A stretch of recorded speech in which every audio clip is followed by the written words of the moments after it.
everyone, welcome back to JP's Budget Collecting, and we are back for our final discussion of The Mandalorian Season 3. We're talking about the finale today with my nephew, Aiden. What is going on, Aiden? Stop. Up? That's what's going on? It's going up? Stop. Stop. Oh, okay. So, how are you? Good. Yeah? Are you excited to talk about this? Yeah, because the sus lady wasn't in it. No sus lady, so that made you happy. Okay, well, that's good. So, overall, what did you think of the episode? Just in general, before we get into Well, it wasn't the best. Wasn't the best, okay. But that's it? Just wasn't the best? Yeah, it wasn't the best. Okay, well, we'll get into details, and then at the end, you can give kind of final thoughts on this episode and then the season as a whole. Even the name doesn't make sense. What? Of the episode, The Return. Yeah, there were several episode names that were kind of, we'll talk about that when we get to the season wrap up here. We have my man Unruly in here tailgating. GT Key is here. Crazy guy, comic song, too crazy. What is up? So yes, we are talking Mandalorian, the season finale. So we pick up basically right where episode 7 ended. We see the Mandalorians with Bo-Katan fleeing, trying to escape, and as let's see, and we get our man Axe that we saw that I thought was maybe going to betray them because he fled during the previous episode. Yeah. We see he's flying up to the ship, and she tells him, hey, like, bombers are coming. You got to get everyone out of there and get them down. We got to fight them on the surface.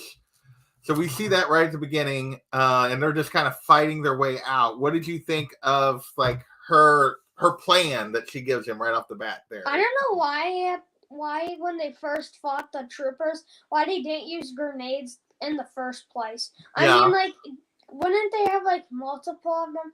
They only use them for, like, one scene. Yes, they only use the one grenade. They don't, for all the weapons that they have, and we've seen him use on his armor, like throughout the seasons. When they get into like these big fights, they often don't use a lot of those like cool. Like he has the thing that like takes down like 10 opponents at once, the little wrist missile thing, and that we've seen in previous episodes, and we don't see any of that, right? Yeah. Thanks, John. Welcome, sir. Welcome. All right. So we get to that. So they're trying to escape.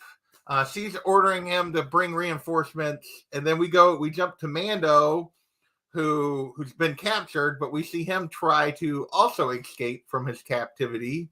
What did you think of the scene where he's breaking free and how he gets a little help?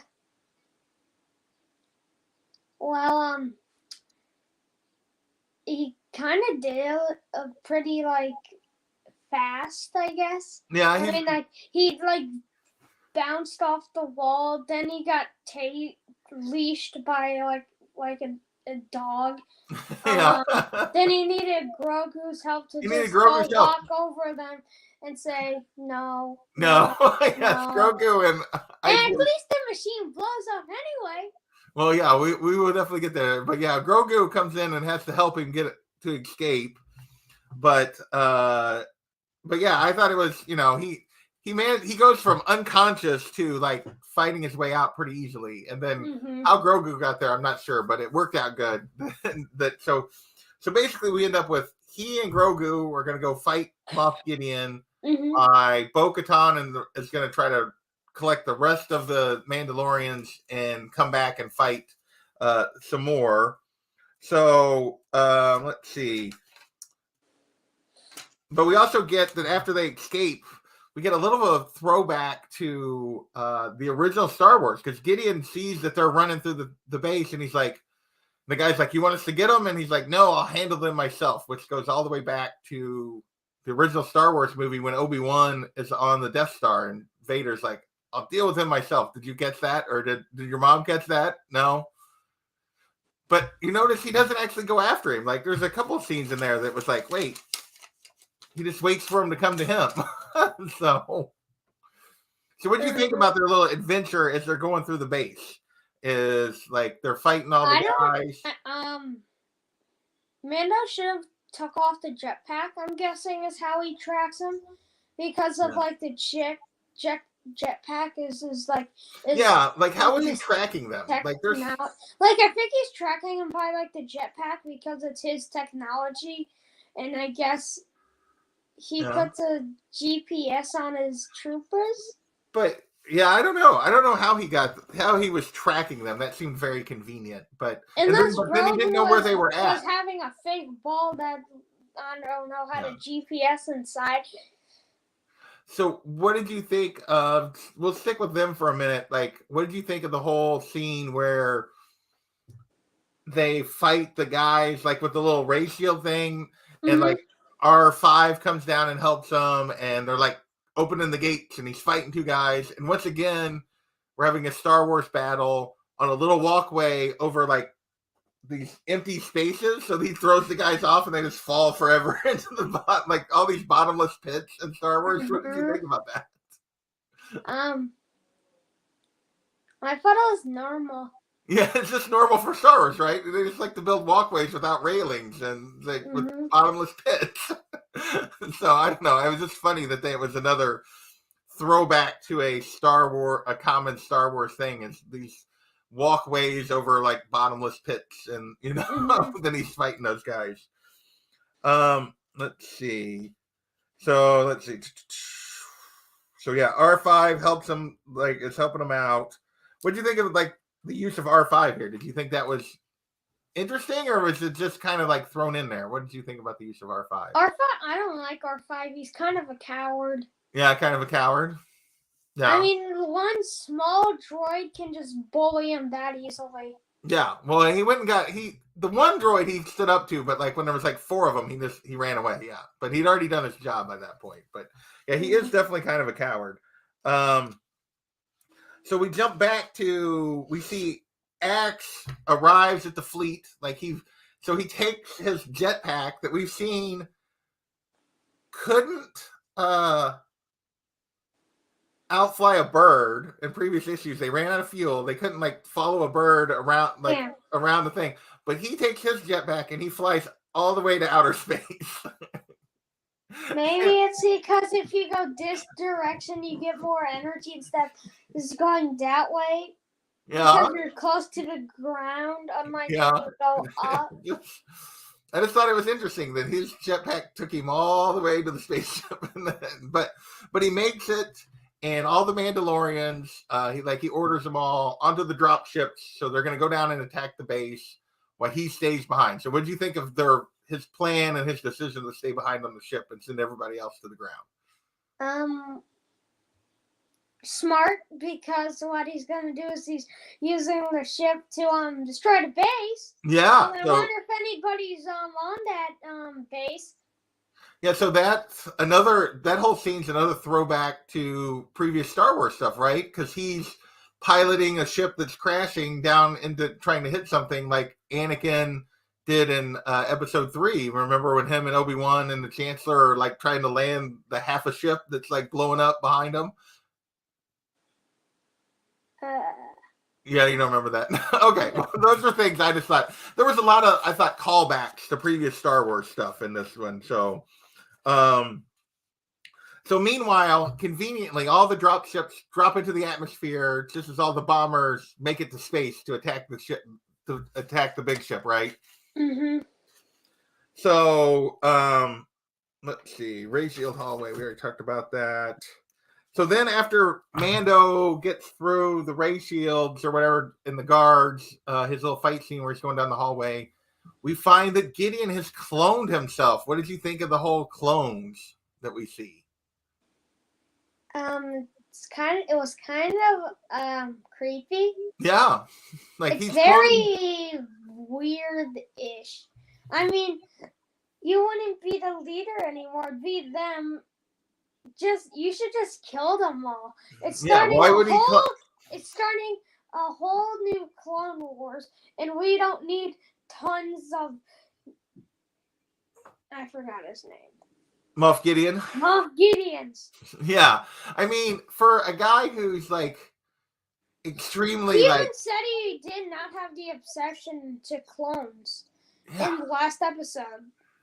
Well, like he was clearly lying to all the other Imperial people, right? Because he had his own plans. Like he was going to try to take over with his clones, which like I don't see how that was going to work because I don't see them working together. Because if there's all as arrogant as he is, like they're all going to want to be in charge, right? Yeah.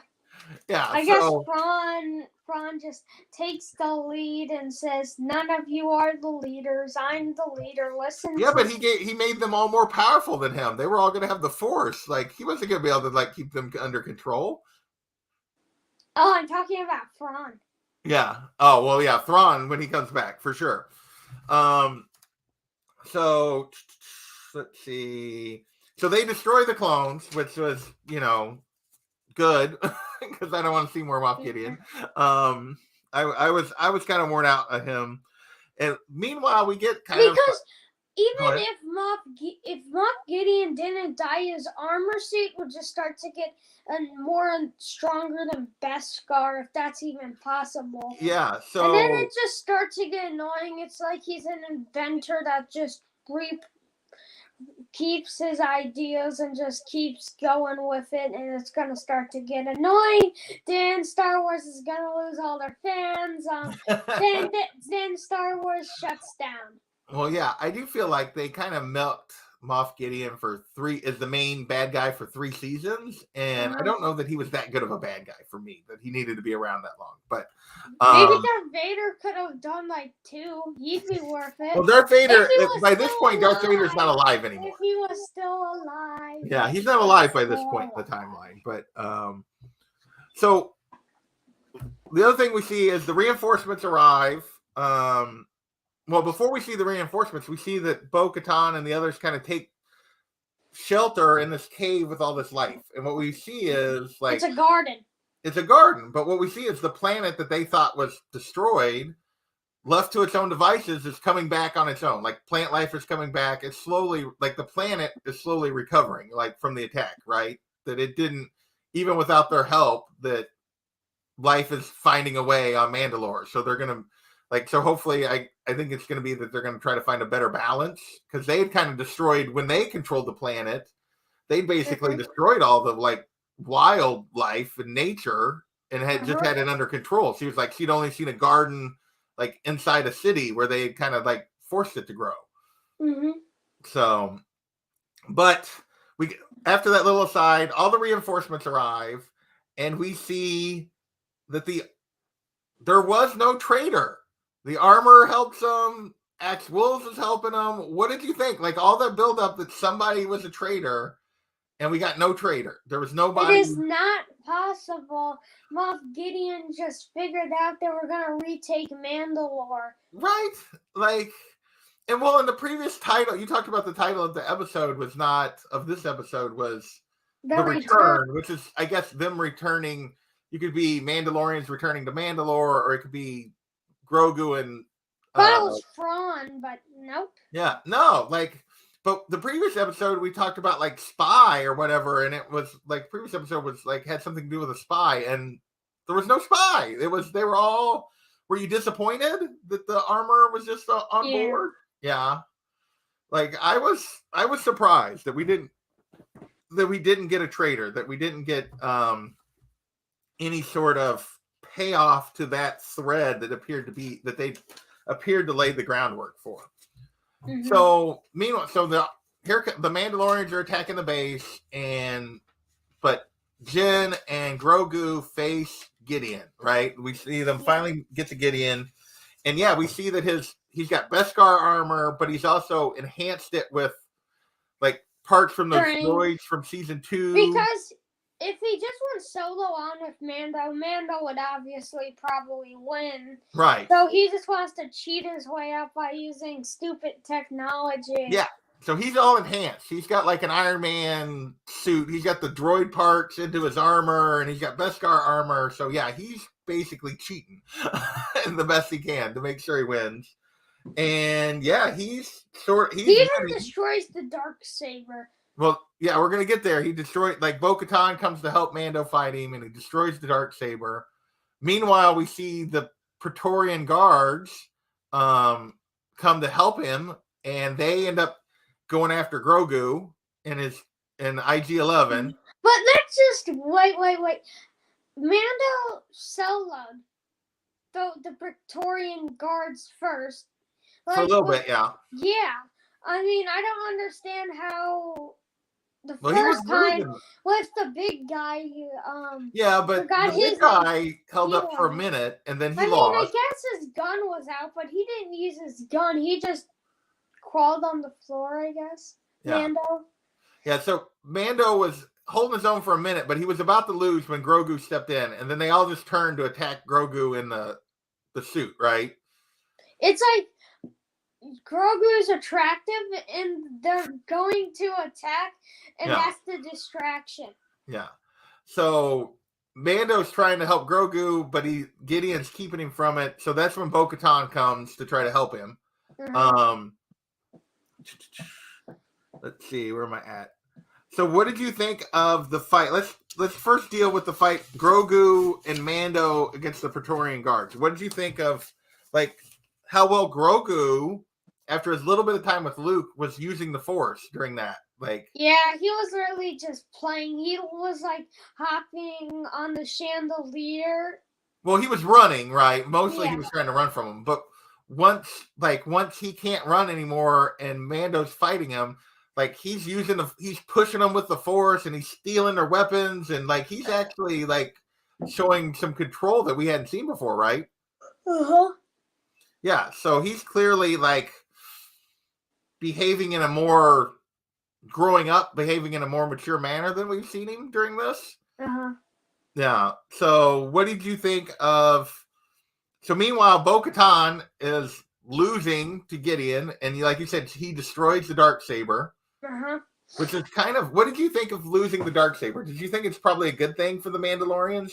Because it's been this like weird symbol that they like, we must follow the person with the Darksaber instead of following the person that like maybe they should be following. Do you think it'll be better for them in the long term to restart without it? For them to destroy it. I mean, like, for Moff Gideon just himself, I feel like that's too overpowered. And didn't the Darksaber start with Count Dooku, not even the Mandalorians? No, it's if you remember from the show, the lore is that it was like the first Mandalorian Jedi was the first wielder of the Darksaber. Like, Darksaber's like thousands of years old. It's like super old. So yeah, it was way before that. But yeah, there's been a bunch of people have it, and they've used it to control Mandalore that probably shouldn't have. Like, Darth Maul had it for a while, if you remember, like Clone Wars stuff. So yeah, I mean, it was okay for it to get destroyed, but I didn't want it to get destroyed. You didn't want it to get destroyed? It looks sick anyway. Yeah. And we didn't get explained why Mandalorian isn't good at using it. It wasn't explained. The one thing that was another thing I was kind of disappointed is we never got an explanation about why, like, for him it was like super heavy. But we've seen Gideon wield it like no big deal. We saw Bo-Katan wield it like no big deal. Why did he have so much trouble with it? Right? Yeah. They didn't make a whole bunch of sense for sure. And they didn't ever explain it. What did you think about all the aerial battle, like with the Mandalorians in their jetpacks and the troopers in their jetpacks? Did you think that was cool, or did you not? That was cool when they crossed. And with the Darksaber in the air, that was cool. Yeah, when she was cutting them down with the Darksaber. Uh-huh. Yeah. All right, so we get to the kind of the end of the battle here, and we get Bo-Katan says the line again when he's like, Gideon's about to defeat her, and she's like, Mandalorians are stronger together, and of course Grogu and Jin come to help her, and like, so the three of them are fighting him, and then Axe flies the big ship right into the base, and we get the big explosion. What did you think about Grogu? How Grogu saved them? What did you think about the way they played that out? It's not possible. I don't get it at that age. He's not that strong in the Force. He couldn't have done it. He's barely trained. Oh, he's pushed people. Doesn't mean he can shield like flames of fire in a giant explosion that lasts for like about half an hour. He doesn't have that much power. He isn't the chosen one. He ain't Anakin. Well, clearly, like they were trying to show in this episode that he has, despite not necessarily being older, like the events that he has come a long way, like during the course of the show, because he's clearly his short time with Luke, which we don't know how long it was. He's got a lot more control over the Force. Mm-hmm. He also appears to be like behaving in a more, not a hugely more mature manner, but a somewhat more mature manner. But yeah, he definitely, that's by far the most power that he has shown during the course of the show. And has anyone else done the shield thing in the Star Wars multiverse? Because I feel like I think so. There's been because like other people that review Mandalorian episodes, and then like they say like about in one of the movies, I think the old school movies, somebody did it. I know the one that comes to mind that I can remember is Clone Wars. Kanan in the Rebel show. If you remember how he like ends up, like he shields them from a big explosion so they could escape, but that's ultimately like he doesn't escape ultimately. If you remember that, like, so I do remember that. That's the only other time I can really think about like shielding like an explosion like that. I'm trying to think if there's another example. There probably is that I'm not thinking of at the moment, but that's the other time I remember somebody doing what Grogu does here. All right. So they win. We finally get to the end of Moff Gideon. So what did you think of? I said kind of my thoughts earlier. I thought he hung around too long. What do you think of Moff Gideon as a villain overall? Not that threatening, really. Yeah, you didn't. I thought I mean, he did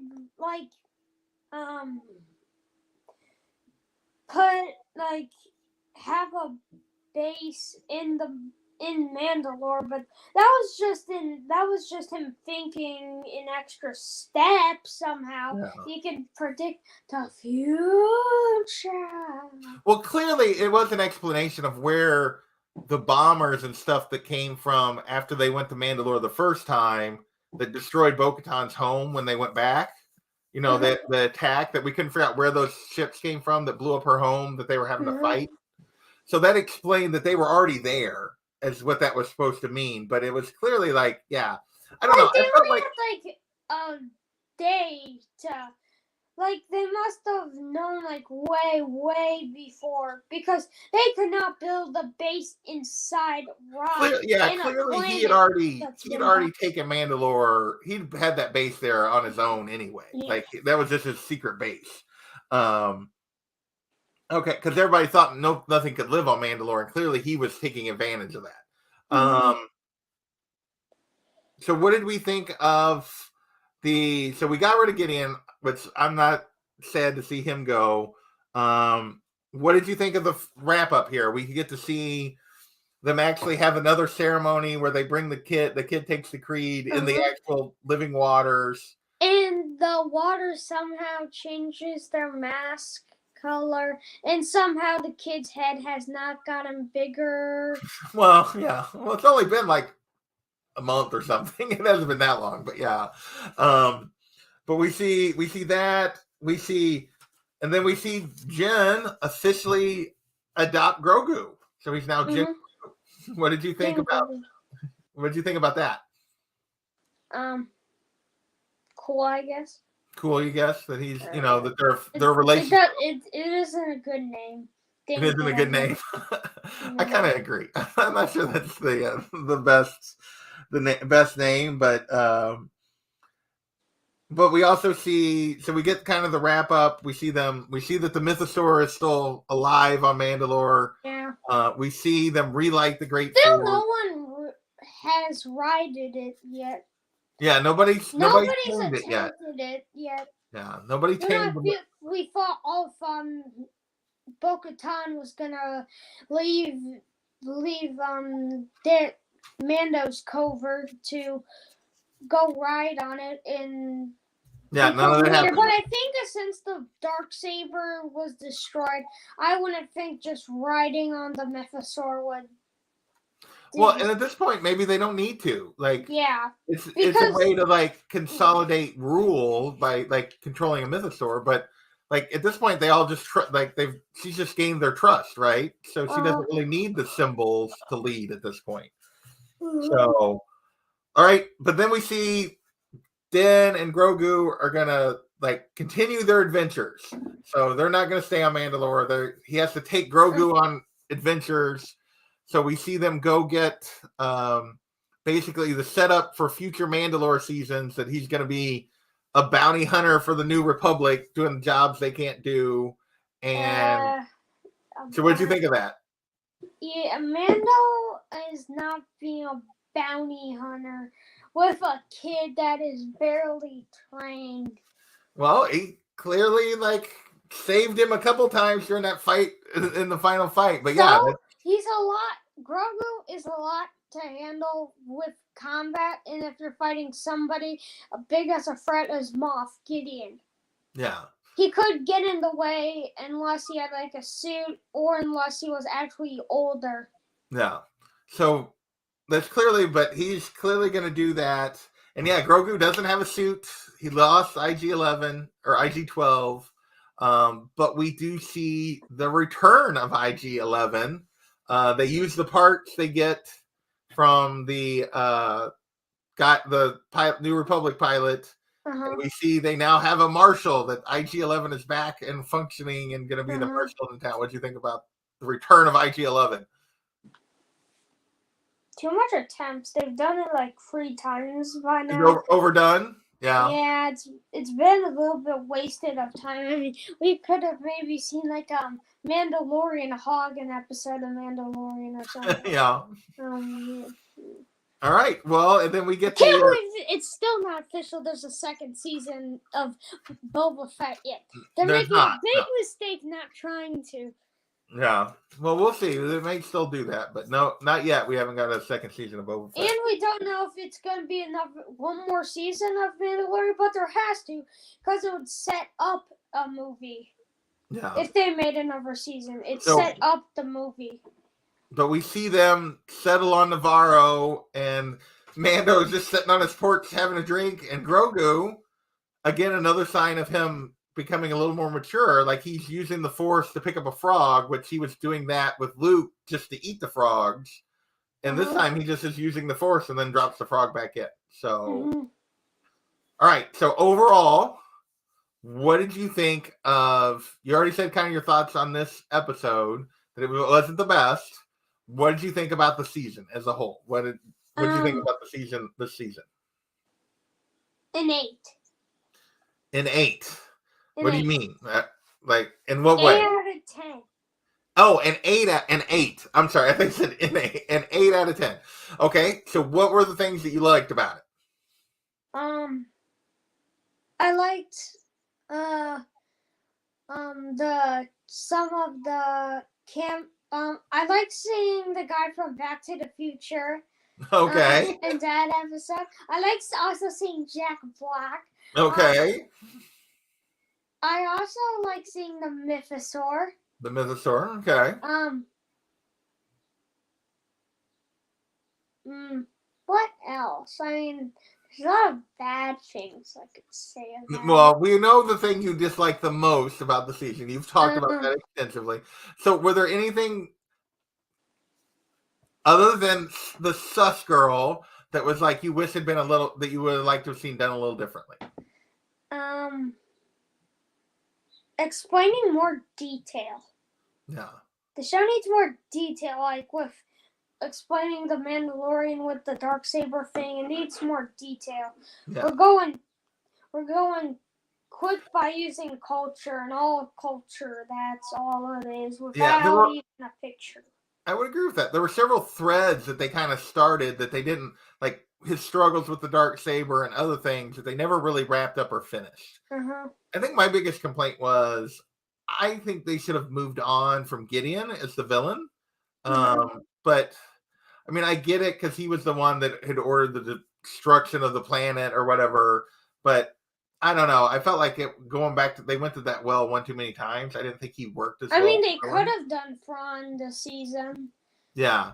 And then for me, that we didn't get to see, still didn't see Thrawn. And Sabine. I was very disappointed we didn't get Sabine. Like, she's Huh. a Mandalorian. Where was she? I wasn't expecting her. You weren't expecting her. At I all. was totally expecting her to show up. I was not expecting her at all. Well, I was wrong, and you were right. On the other side of those TV show planets. Well, she's gonna obviously into the Ahsoka show, but yeah, I totally thought she was gonna be there. If Sabine would be in the show, then Boba Fett would be in the show. Well, and yeah, there was no Boba Fett this time. Yeah, so all right. Oh, I can leave it up there for a second. Yeah. Yeah, we definitely have discussed the things we didn't like. All right, final thoughts on the season of The Mandalorian. So you gave the final episode a grade, an 8 out of 10. What was your grade for the season? No, when you said the entire show, 8 out of 10. The episode was a 7.5. 7.5. Okay, so the finale was a 7.5, but the season was an 8. Okay. I would say overall, I'm probably a little lower than you on it, maybe like a 7 and a 7.5. I do think the finale wrapped up a lot of things, but never explaining. It kind of just ended. It didn't make us excited for another season. Right. It didn't drag us to anything. It didn't tie into Ahsoka or any of the 4 future. Which is why I thought we would get Sabine. So for me, like the things that I think were disappointing, that disappointed me the most was I was ready to be done with Moff Gideon, but that was fine. But never explaining his struggles with the Darksaber, never explaining there being no traitor. Yeah. That was the other thing. Like that didn't make sense to me. And then, yeah, like you said, there was no Sabine, there was no tie to the future stories necessarily. It was just kind of ended. So, but overall, I definitely still enjoyed it. Yeah. So, any other final thoughts before we wrap this up? All right. Well, doesn't sound like it. No. Yeah. All right. Well, then let's say thanks for everybody watching. Season 2 was the best season. What? Season 2 was still the best? Season 2 was the best season. Yeah. I think Season 1 was kind of just boring. Yeah. I would agree with that. I think Season 2 is my favorite. I think this one maybe ahead of Season 1, but only slightly. And, but yeah. All right. Well, I want to thank everybody hanging out, watching with us. We appreciate it. See you later, Aiden. Bye. Bye.